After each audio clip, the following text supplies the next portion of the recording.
Olha só que interessante o tema de hoje. A gente vai entrar na mente de um dos maiores pensadores do século XX, C.S. Lewis, para descobrir uma coisa, um verdadeiro manual diabólico sobre como usar o medo. E tudo isso está lá na obra-prima dele, Cartas de um Diabo a Seu Aprendiz. Então bora mergulhar nessa estratégia que é no mínimo sinistra.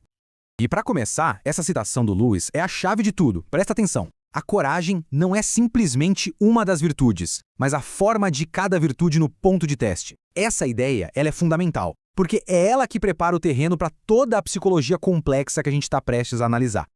Tá, mas como é que essa ideia de ponto de teste se aplica na prática, né? Bom, na nossa primeira parte, a gente vai ver exatamente isso, a escolha estratégica de um demônio. A gente é jogado direto num cenário de vida ou morte, onde a decisão mais importante não é a do humano, mas sim a do seu tentador. Imagina a cena. Um ser humano que os demônios chamam de paciente está lá, encolhido durante um bombardeio. Para o tentador, o objetivo não é só a morte física dele, de jeito nenhum. A verdadeira meta, o grande prêmio, é corromper a alma dele no processo. Uma crise como essa é a oportunidade perfeita, né? É exatamente aqui que a coisa fica boa. O demônio experiente, o fitafuso, está aconselhando o seu aprendiz. E ele joga na mesa um dilema estratégico, sabe? Qual é a melhor arma para usar nesse momento? Incitar o ódio, a covardia? Ou, quem sabe, perverter a coragem do homem e transformar tudo aquilo em orgulho? A opção de usar a coragem é descartada quase que imediatamente. E o motivo é fascinante. Segundo Lewis, os demônios não têm a capacidade de criar virtudes do nada. Eles só podem pegar uma virtude que já existe, um presente do que eles chamam de o inimigo, ou seja, Deus, e distorcer. Para eles, é uma abordagem, digamos, ineficiente e bem pouco gratificante. Bom, se a virtude não é uma opção viável para a tentação, o que é que resta? O vício, claro. E isso leva a gente direto para a nossa segunda parte, onde o fitafuso detalha a primeira grande estratégia, usar o ódio e o medo como armas. A estratégia do ódio é muito sutil. Primeiro, eles usam o estresse do perigo para alimentar uma raiva violenta. Mas o verdadeiro truque é a racionalização. O demônio tem que fazer o paciente acreditar que aquele ódio é justo, que ele não odeia por si mesmo, mas pelas mulheres e crianças. E assim, o vício se mascara de virtude. É genial.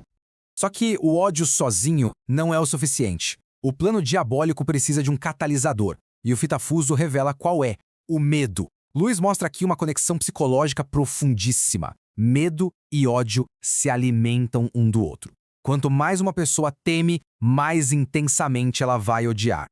E essa citação explica o porquê perfeitamente. O ódio tem sua carga de prazer. É a compensação pela qual um homem que sente medo se indeniza. Pensa só nisso. O ódio oferece uma onda de prazer que mascara a dor e a vergonha do medo. É uma troca emocional que é quase irresistível. Embora essa combinação de ódio e medo seja poderosa, o fitafuso apresenta uma tática ainda mais arriscada, mas com uma recompensa muito, muito maior. Isso nos leva à terceira parte, a espada de dois gumes, que explora o risco da covardia. E como a gente vai ver, essa estratégia é perigosíssima para os dois lados. Mas por que a covardia é essa aposta de alto risco e alta recompensa? Porque ela é diferente dos outros vícios. As pessoas podem até se orgulhar da sua raiva, do seu orgulho, mas quase ninguém se orgulha de ser covarde. É um defeito que gera uma vergonha genuína profunda. E é isso que a torna uma arma de corrupção incrivelmente poderosa. E aqui a gente vê o paradoxo em ação. O risco para o demônio é uma perda total.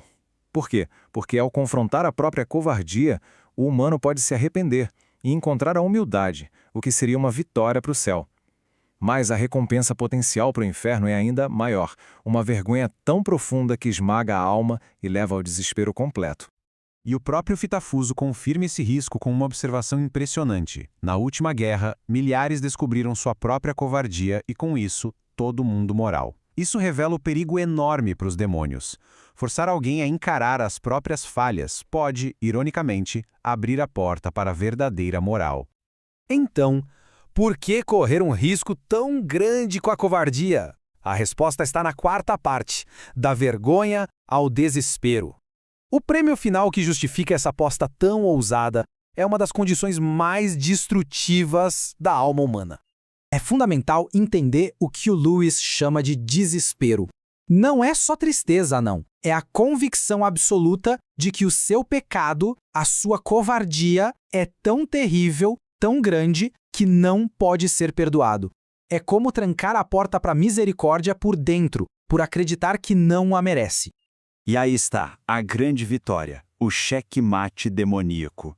É convencer o humano de que, olha, outros pecados até podem ser perdoados, mas a sua covardia, aquele defeito que ele sente com tanta vergonha, essa é a única exceção. É o pecado imperdoável. Tudo isso nos leva à nossa parte final, as táticas finais do diabo. A gente já entendeu a teoria por trás da covardia e do desespero. Mas como um demônio realmente constrói um ato de covardia na prática? Fitafuso oferece um manual de instruções bem detalhado. O manual é puramente psicológico. Passo 1. Mudar o foco do dever para os esses imaginários. Passo 2. Criar fugas mentais. Pequenos planos para evitar o pior. Passo 3. Usar superstições para minar a confiança. Passo 4. Corroer o dever com pequenas restrições inconscientes. E, finalmente, o passo 5. Criar aquela regra interna de que o pior não pode acontecer. Não importa o custo. Então, o ponto crucial é este. O que importa para o demônio não é o sentimento de medo. Afinal, sentir medo não é pecado. O que importa mesmo é o ato de covardia. O objetivo final é fazer com que a pessoa traia seu dever por causa do medo que ela sente. Lewis finaliza com este exemplo perfeito. Pilatos foi misericordioso até o momento em que a situação começou a ficar perigosa. Isso nos traz de volta à nossa primeira citação, lá do começo. A misericórdia de Pilatos, como qualquer outra virtude, só seria real se sobrevivesse ao tal ponto de teste. E isso nos deixa com uma última pergunta que é bem provocadora. Se a coragem é o teste de toda a virtude, o que isso realmente nos diz sobre o bem? Talvez signifique que a virtude não é um sentimento, mas uma escolha difícil, feita sob pressão. E é nesse exato momento, no ponto de teste, que a verdadeira batalha pela alma acontece.